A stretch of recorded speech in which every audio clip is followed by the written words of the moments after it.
Olá pessoal, sou o Mário Trentin, seja bem-vindo a mais um episódio do PMOcast. Nós vamos falar sobre o Radical Candor, um livro muito bacana que fala sobre o feedback com sinceridade radical, né?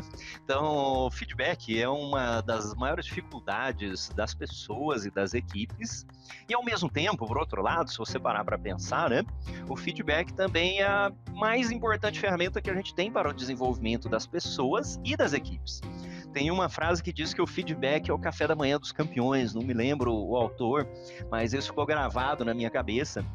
E eu sempre procuro pedir feedback das pessoas e tenho cada vez mais procurado dar feedbacks que sejam realmente úteis, que sejam honestos, que sejam transparentes, sem me preocupar tanto com a pessoa ficar chateada com o feedback, mas tendo acima de tudo em mente que o que nós precisamos fazer, o nosso objetivo é que o feedback possa ser útil para aquela pessoa, não é que ela esteja feliz com o feedback, não. Acho que isso é uma grande mudança de mindset que tem me ajudado bastante. Não é que a pessoa precisa ficar feliz com o feedback, ela tem que ser ajudada pelo feedback. Ela precisa ser útil aquele feedback para a pessoa. Porque talvez você tenha essa mesma situação, né? Eu sempre tive muita dificuldade, tanto em dar quanto em receber feedback, que hoje você me vê dando palestras, enfim, falando por aí, lidando com as minhas equipes, né? Mas eu sempre fui uma pessoa muito tímida e tenho uma formação de engenharia, eu trabalhava muito mais sozinho do que com outras pessoas, obviamente, né? E aí era um desafio, tanto receber o feedback, que eu ficava mais introvertido, né, com vergonha ali, né, e às vezes a gente procura até se defender do feedback, que é a pior coisa que você pode ter num momento que você está recebendo feedback, tá? E eu fazia isso. Então, às vezes, né, lá no começo da minha carreira, chegava um chefe para mim, falava, poxa, mas não ficou bom esse trabalho, não está sendo bem feito e tal. Eu ia prover um monte de explicações ali pro meu chefe, isso deixava o meu chefe mais chateado ainda, porque se ele já não gostou do trabalho que eu fiz, né, e ele está vindo aqui me fazer, digamos, o favor de me explicar o que ele não gostou para que eu possa corrigir e fazer o trabalho de acordo com os padrões dele, e eu tô lá mais querendo me defender, daqui a pouco eu nem vou receber esse tipo de feedback, né? O que é pior ainda. Então, quando você estiver recebendo feedback, tem um livro, inclusive, sobre como receber feedback, que é um livro muito bacana também. A gente, inclusive, utiliza aqui internamente na Trentin, lemos com algumas pessoas do RH, estamos procurando implementar mais o feedback aqui. Mas ele diz para você que você deve estar aberto ao feedback, a avaliar se aquele feedback serve para você ou não e tomar as ações. Mas não se fechar para o feedback, muito mais ficar explicando e retrucando o feedback, né? Então imagina que alguém manda um feedback aqui e fala, Mário, poxa, esse podcast seu, ele não agrega em nada, porque ele não tem conteúdo, enfim, tal.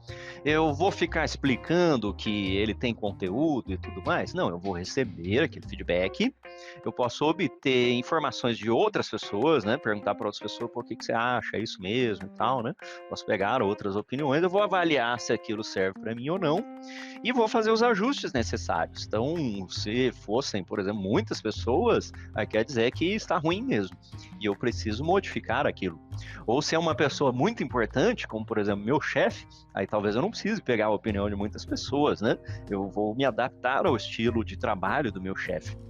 E eu tive nessa última semana participando de um grupo que discute equipes de alta performance junto com o Joel J, que é um grande treinador de equipes aqui no Brasil. E as pessoas estavam falando sobre os seus diferentes estilos. Então, tem os chefes ali que são mais diretivos, outros pedem opinião, enfim. Então, nós precisamos nos adaptar ao contexto da organização, ao contexto da equipe e ao contexto também dos nossos chefes ou dos nossos clientes. Se isso estiver alinhado com você, tá? Então, se você está em um ambiente em que o seu chefe tem um estilo que é muito diferente do seu, talvez seja melhor você procurar um outro ambiente, né? Ou se você está trabalhando com um cliente que também tem uma divergência muito grande com o seu estilo, também. Mas o mais importante é que nós possamos realmente explicitar isso de maneira clara, baseada em evidências, para que a gente possa racionalmente decidir o que fazer. E é isso que fala o livro Radical Candor. Você já deve ter observado que em vários episódios do podcast eu tenho falado sobre a comunicação não violenta, sobre expectativas dos stakeholders, sobre desenvolvimento e formação da equipe, porque este conjunto de coisas, comunicação, relacionamento, engajamento, feedback, este conjunto de coisas, ele é o cerne do desenvolvimento pessoal de qualquer profissional e do desenvolvimento de qualquer equipe que queira se tornar uma equipe de alta performance.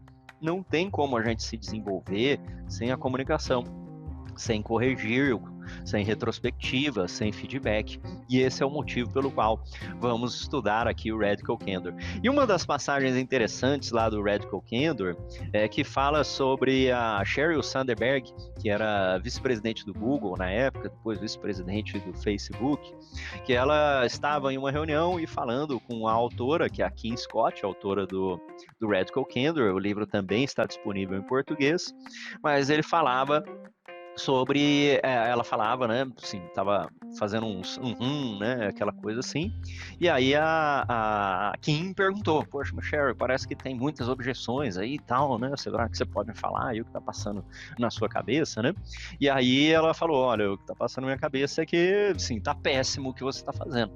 Então, muitas vezes as pessoas não falam o que estão fazendo, ou que estão sentindo, né, em relação àquilo ali, e aí você tem problemas. Então, lá no livro tem uma matrizinha que você tem a parte de silêncio e a parte, ou seja, de comunicar ou não, né? E a parte de você se preocupar com as pessoas ou não. Então, o silêncio, ele não desenvolve ninguém. Essa é a pior coisa que você tem que fazer, que você pode fazer.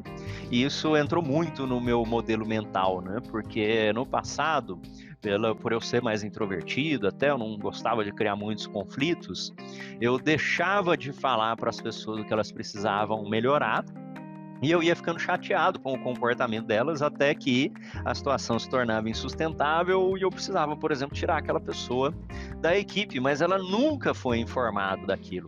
Isso é muito ruim. Então, o silêncio é a pior coisa que você pode dar para uma outra pessoa, para um outro profissional, para um liderado seu, porque isso vai atrapalhar. Você vai se tornar insincero, né? A falta de sinceridade, às vezes manipulação, perda de empatia, isso é muito ruim. E o que é a sinceridade radical, o Radical Candor como feedback? É que nós precisamos falar na cara, né? Então não fale também pelas costas das pessoas. Nunca fale de uma pessoa que não está na reunião, de uma pessoa que não está na sala. Você chama e trata daquela situação, se preocupando com os sentimentos das pessoas. Então essa é a ideia do candor, né? Uma sinceridade radical, mas o candor é de cuidado. Então eu me preocupo com a pessoa de uma maneira respeitosa, eu vou confrontar o comportamento, ou vou confrontar o resultado, a situação, mas de uma maneira respeitosa com a pessoa. Para que você possa fazer isso com efetividade, eu aconselho você escrever a situação antes de falar com a pessoa. Então você vai lá e coloca, né? Bom, o Mário chega sempre atrasado aqui nas reuniões, né? E aí eu vou precisar tratar essa situação com ele. Crie essa historinha ali na sua cabeça, ensaie essa história e aí vá falar para a pessoa. A maior barreira que eu enxergo no feedback, no desenvolvimento das pessoas, é o nosso sentimento de defesa, sabe? Você tenta ali defender, isso é muito ruim. Eu fazia isso no início da minha carreira e atrasou bastante o meu desenvolvimento. Às vezes eu recebia o feedback, como mencionei, do meu chefe, né, Mário, não está bom o trabalho ali, e eu ia gastar mais tempo me defendendo daquilo do que me preocupando com como eu poderia melhorar. Então, pensando também nas pessoas da sua equipe, né? Vale pessoas, vale para cliente, vale para empresa, vale para tudo, né? Uma outra matriz que eu gosto bastante, você vai poder imaginar ela aí na sua cabeça, são os critérios para a gente poder promover uma pessoa, para você substituir uma pessoa da sua equipe, né? Pode até ser um cliente, né? Você dar mais atenção para um cliente ou demitir o cliente, né? Não não ter mais aquele cliente como um cliente, é uma matriz que fala para a gente, no eixo X horizontal, o resultado. Então, aquele relacionamento, aquela pessoa, aquele cliente, aquele membro de equipe, ele dá resultados esperados, quer dizer, o que ele se propõe a fazer, os objetivos, os benefícios ele atinge. E no eixo Y, o vertical, nós temos a motivação dessa pessoa, que está relacionado com a cultura da organização, né? Então, se você tiver uma pessoa de alta motivação, alta cultura, quer dizer, ele está engajado, ele gosta do que ele faz, e ele também tem bons resultados ou ótimos resultados, esses são os seus candidatos a serem promovidos. São as pessoas que têm um bom comportamento, seguem os seus processos, seguem seus princípios, seus valores, né, a cultura da organização, e também atingem seus resultados, ou seja, termina o projeto no prazo, cumpre suas tarefas, enfim, vai depender da área aí que você está tratando. Mas em alguns momentos a gente tem as pessoas que elas estão tendo resultado, para mim acho que esse aqui é o mais difícil, né? Elas estão tendo resultado, mas não têm a motivação ou a cultura. Então é aquele jogador sozinho, sabe? O motivação e resultado é, por exemplo, uma estrela do futebol aí que também se preocupa com a equipe inteira, sabe? Aquele grande capitão de seleção brasileira de futebol aí que pode vir à sua cabeça, que ele tem os resultados e ele cuida da equipe, né? Mas você também tem pessoas que têm resultado, mas que não estão nem aí para a equipe, para a motivação, para a cultura. E esses você deve buscar orientar, reorientar, mentorar. E vale aqui a sinceridade radical, radical candor. Então você chega para ele e fala, Mário, olha, suas entregas são boas, você faz as coisas no prazo, mas você não responde os e-mails para a equipe, você não cria as tarefas, você demora muito para participar das reuniões. Então, embora você esteja entregando todos os projetos no prazo aqui, se você não reorientar a sua cultura, sua motivação, engajamento, a gente pode precisar substituir você. Então, o primeiro passo é orientar, coaching, mentoring, acompanhar essa pessoa. Porque pode ser que a pessoa que tem resultados, mas não está motivada, pode ser que ela está no cargo errado, ela não vê desafio, ela não vê crescimento, ou ela não vê perspectivas. E aí é um problema seu, né, como líder, de reorientar essa pessoa para que ela se torne motivada com resultados e possa ser promovida. Então, talvez uma mudança de função vá te ajudar nisso, né? E tem outras pessoas, muitas vezes quando ela é nova na função, ou às vezes quando é nova na carreira, que ela ainda não tem bons resultados, então pode ter muitos erros, pode ter atrasos nas entregas, ela ainda não tem bons resultados, mas ela está muito motivada. Está procurando aprender, está procurando participar, se esforçar.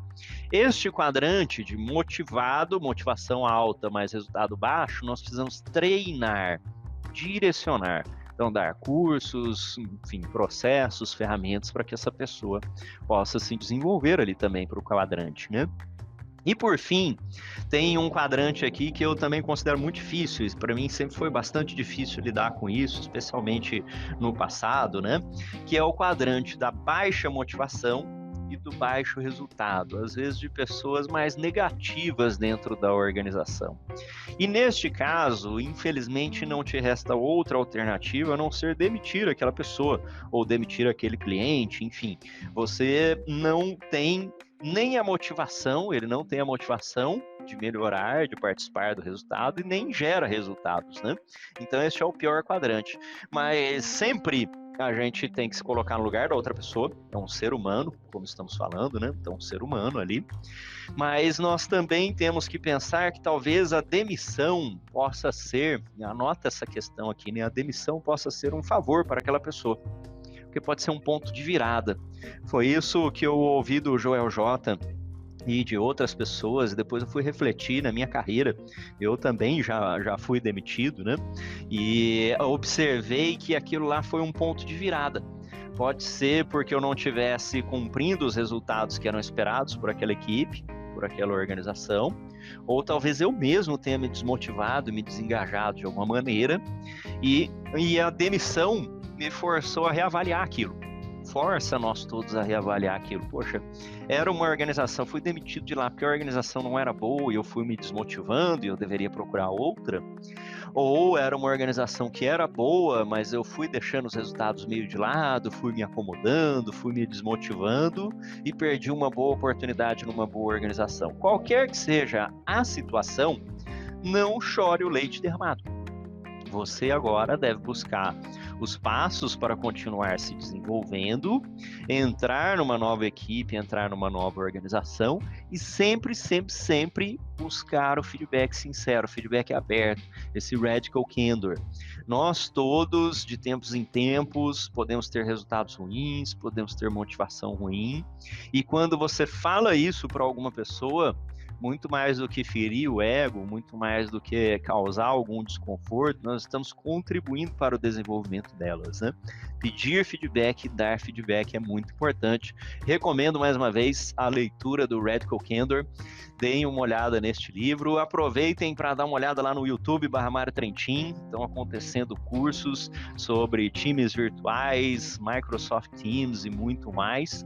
E nós vamos continuar cada vez mais discutindo esse assunto de desenvolvimento, da performance organizacional, da agilidade organizacional, da gestão e execução de projetos com cada vez mais novas tecnologias, sem perder os soft skills, sem perder os aspectos humanos, desenvolvendo cada vez mais as habilidades humanas. Tem um outro podcast meu aqui, né? Cada vez mais as habilidades humanas se tornam valiosas no futuro do trabalho. Procure investir nisso, forme laços com a sua equipe, continue se desenvolvendo. Um grande abraço e até o próximo episódio.